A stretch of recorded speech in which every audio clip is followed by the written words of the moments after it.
Thank you everyone for taking the time to tune in today. Today's episode of The Topping Show is proudly sponsored by Topping Technologies. Topping Technologies is an IT value-added reseller and service company with a special proficiency in IT security. Heck, I see their founder at least twice a day. Gotta say he's quite handsome and brilliant. He's me, you see, that's the joke. If you're an IT leader or business owner, you could reach out to the team at sales@toppingtechnologies.com. Also, trying to get to 4,000 subscribers by the end of the month. So if you could click that button and tell your friends, I would greatly appreciate it. Now, going over to the business part of the podcast, you have Toyota Q1 profits are up, but the stock it dips down a little bit.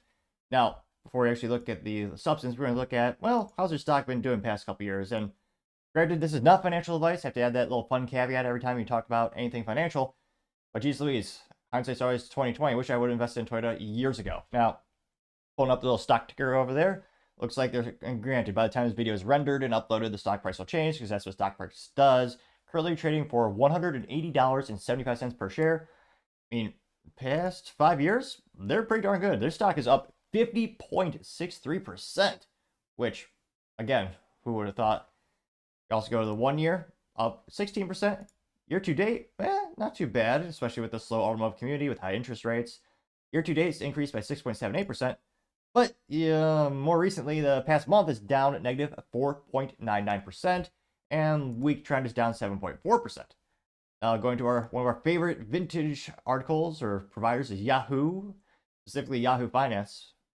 So crazy. The youth today will never realize that Yahoo was once bigger than Google, and then they rested on their laurels, made some bad business decisions. Told Microsoft, nah, we won't sell for $44 billion. Later sold for $4 billion. So another friendly reminder of timing being half of everything in life. Now, specifically, this article comes from Daniel Lecinik, who's right over there. They say, quote, Toyota posts 17% increase in Q1 profits, but the shares do stumble. And there you can see one of the little, what is that? Must be one of their electric SUVs. I cannot for the life of me recognize what they're showing in that picture there. Picture simply says Japan Mobility 2024 in Tokyo. Not for me, but granted, I'm not really an SUV guy. Now, going to the actual article by Daniel. They say, quote, the world's top-selling automaker said operating profit for the 3 months ending June totaled 1.3 trillion yen, which translates to US fiat dollars as $8.7 billion, which, I mean, 1.3 trillion does sound cooler. But nevertheless, they say it matched the average of 6 analyst estimates compiled by LSEG. They say that, but with the growth being the weakest in 7 quarters, the results disappointed investors who had been betting the automaker would knock the lights out. A little weak of a pun there. We went with an automotive pun, like knock the tires off or something like that, or smoke the results or do a burnout. But nevertheless, say shares on Toyota, which declined more than 5% before earnings were released, extended losses and were down 8% at 2,712 yen as of 529 general GMT. But it had been on a record profit run that had boosted the share price, but its outlook has been complicated through a tough market in China and the fallout from its certification scandal.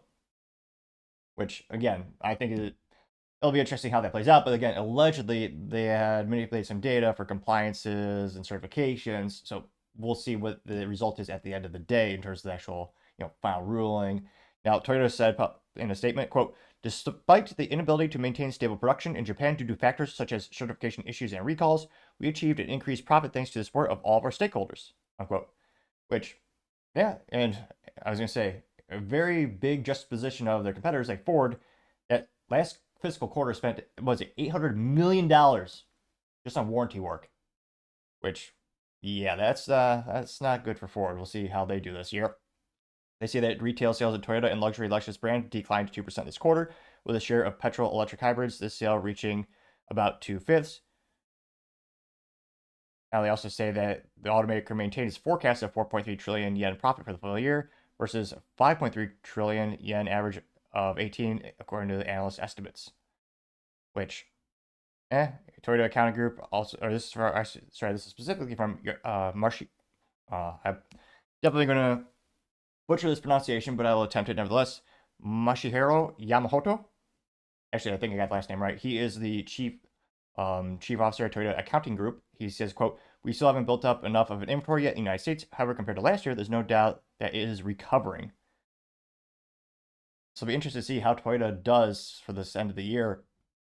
I mean, anecdotally speaking, I don't know anyone who's buying a car this year, or an SUV or a truck, whatever, crossover, partially because of the unprecedented amount of political uncertainty, economical uncertainty, as well as the ridiculously high interest rates for automobiles across the board, just industry average. I mean, those interest rates are higher than Snoop Dogg. Yeah, what's his name? Oh yeah, Snoop Dogg. Yeah, yeah. So I mean, I think I'm not too surprised to see automotive sales not being as good as they used to be. I'm impressed that they actually increased their profit. And Toyota, again, I really wish Mr. Toyota, the grandson of the founder of the company, he last year he stepped down as CEO. Now he's a chairman of the company or chairman of the board. I really wish he would come back because he's much more of a racing enthusiast, automotive enthusiast, and he called it. The company called it right when every company was going to EV, putting all the money in there. Toyota said, "Well, we think hybrids are going to be a big part of the future," and they invested pretty much more than any other automotive company. And in the United States, that is one of the largest growing consumer preferences is the hybrid type of vehicles. And not myself, because obviously I like to have cars with three little pedals, also known as a manual transmission, and like a car that lasts, 10, 20, 30 years, as opposed to hybrid or EV, which with the current technology we have, it may change tomorrow, who knows, but the current utilization technologies we have are glorified disposable vehicles. But let me know, let me know in the comments, are you surprised Toyota's, they're struggling a little bit? Do you think these, I mean, traditionally, Q3, Q4 sales are usually great for most businesses in general. Do you think things will pick up for them Q3 and Q4 even more? Let me know in the comments. As always, be fascinated to hear what you have to say. Thank you everyone for taking the time to tune in. Again, trying to get to 4,000 subscribers by the end of the month. So if you could click that button, I would greatly appreciate it. Also, leaving me a thumbs up, a thumbs down, or a comment is a great way to give me some additional feedback, letting me know how I can make the show better and better. Lastly, don't forget to take the time to tell your family, tell your friends, tell your coworkers, heck, tell your enemies, tell anyone and everyone. Just stay safe and fight the good fight.